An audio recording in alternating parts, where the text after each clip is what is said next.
मिथिला नगरी नमस्तुभ्यं नमस्तुभ्यं मिथिलावासिने माता सीता नमस्तुभ्यं जन्मभूमि कर्मभूमि नमस्तुते। सबगोटा के हमर सादर प्रणाम। आई एकटा कविता लऽ कऽ आयल छी जकर शीर्षक अछि विद्यापतिक मीनार। नीक लागत तऽ जरूर कहब, खराब लागत सेहो कहब। समस्त कवि के हमरा जनैत ई इच्छा रहैत हेतनि जे हुनकर वाचन, हुनकर शब्द केहन छनि, ताहि पर यदि हुनका केओ प्रतिक्रिया दैन तऽ जरूर नीक लगतनि, अथवा कोनो एहन गलत होइन, कोनो गलत शब्द होय तऽ ओकरा आगाँ ओ सुधार करता आ प्रयास करता जे नीक चीज अहाँ सब लग राखैत, अहाँ सब लेल लिखैत। तऽ हमर एकटा कविता सुनू जकर शीर्षक अछि विद्यापतिक मीनार। एकसर विद्यापति ठाढ़ केलाह मैथिलीक मीनार। एकसर विद्यापति ठाढ़ केलाह मैथिलीक मीनार। एहन मीनार जे दुनिया देखे, एहन मीनार जे दुनिया देखे, कते केला एहि पर विचार।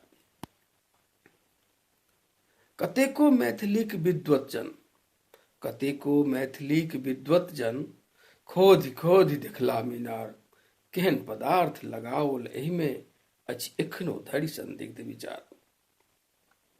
ई बात हम एहि दुआरे लिखलहुँ जे हम जतेक विद्यापति पर शोध कैल, लिखल किताब देखलहुँ, ताहिमे जतेक लेखक सब लिखने छथिन से सब किछु ने किछु ई लिखने छथिन जे ई पूर्ण रूपसँ एहि पर ठोस बात नहीं कहल जा सके, एहि पर संदिग्ध छनि, फला राइटर के ई भाव छनि और फला राइटर के ई भाव छनि। एहि बात पर हम ई बात लिखने छी कि कतेको मैथिलीक जन खोधि खोधि देखला मीनार। केहन पदार्थ लगाओल एहि में अछि एखनो धरि संदिग्ध विचार। तऽ केहन मीनार?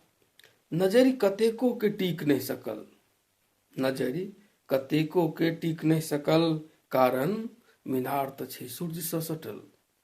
कतेको के नजरि टीक नहीं सकल, कारण मीनार तऽ छै सूर्य सँ सटल। करय पड़त नित एहि लेल योग, तख नहीं भेटत एकर संजोग।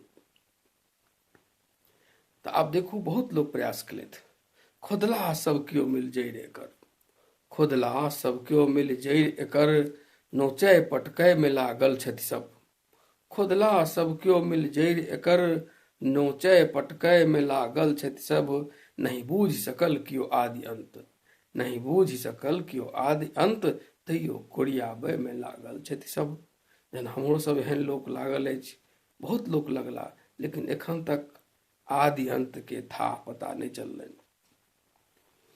तऽ अगिला आइ काल्हि बहुत चीज भऽ रहल छै, लेकिन हम सब हुनकर अंश मात्र से मैथिली के लेल काज नहीं कऽ सकलहुँ, मैथिली के आगाँ नहीं बढ़ा सकलहुँ जे ओ अपन प्रयास सँ केलथि। ताहि लेल कि मैथिलीक भाषाक स्तंभ ओ ठाढ़ केलाह, मैथिलीक भाषाक स्तंभ ओ ठाढ़ केलाह। नहीं नेतागिरी में भाग लेलाह, नहीं केला कहियो धरना आ प्रदर्शन, करेलाह कलम मात्र सँ दुनिया के दर्शन। आओ हम सब मिल करी हुनक बंदन, एहि मैथिल पुत्र मैथिलीक पुत्र के संजयक अछि चरण बंदन, संजयक अछि चरण बंदन। सब गोटा के पुनः नमस्कार।